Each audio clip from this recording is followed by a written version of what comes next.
కంపేరబిలిటీ కేసీఆర్ 10 ఏళ్ల పాలన రేవంత్ రెడ్డి తోటి కంపేర్ చేస్తే ఏది బాగుంది? ఇద్దరు బాగాలేరు అంటే ఆయన బాగాలేరని ఈయన తెత్తి ఈయన అంతకంటే వరస్ట్గా ఉన్నాడు అట్లా. చిన్న గీత పెద్ద గీత పంచాయతీ పెట్టకు నువ్వు. ఇద్దరు బాగాలేరు. ఎవరు వస్తే బాగుంటుంది? తెలంగాణ వస్తే బాగుంటుంది. మీరు వస్తే బాగుంటుంది అంటే మీరు ఉన్నారు కాబట్టి మీరు పొజిషన్లోకి రావాలని చెప్పుకుంటారా? లేకపోతే దేశంలో ఉన్న 21 రాష్ట్రాలలో మేము అధికారంలోకి వచ్చిన రాష్ట్రాలను చూడండి, మిగతా రాష్ట్రాలతో కంపేర్ చేసి చూడండి. వాటికి గుజరాత్ మేము గెలిచినాం 7 సార్లు కంటిన్యూ అవుతుంది.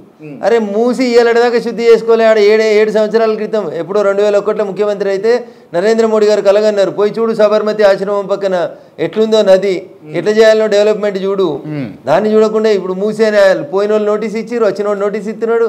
వీళ్ళు ఇద్దరు తిట్టుకుంటున్నారు. But what is a development? Bhagyanagaram మధ్యలో మూసి మురికిలో కొన్ని వేల కుటుంబాలు దశాబ్దాల కొద్ది బతుకుతున్నాయి. ఆన్నే డెలివరీ అవుతారు, ఆన్నే పిల్లలు పుడుతారు, ఆన్నే చదువుకుంటారు, మళ్ళీ పెళ్లి చేసుకున్నాడు కూడా. ఎన్నడా బాను నీ మూసిని శుద్ధి చేసేది? మీకు ఏముంది కాన్సెప్ట్? ఏముంది? మా కాన్సెప్ట్ అంత్యోదయ. గరీబోడు ఏడుంటాడో పార్టీ పనిచేస్తుంది. గరీబోని అప్లిఫ్ట్మెంట్ కోసమే మేము పనిచేస్తున్నాం.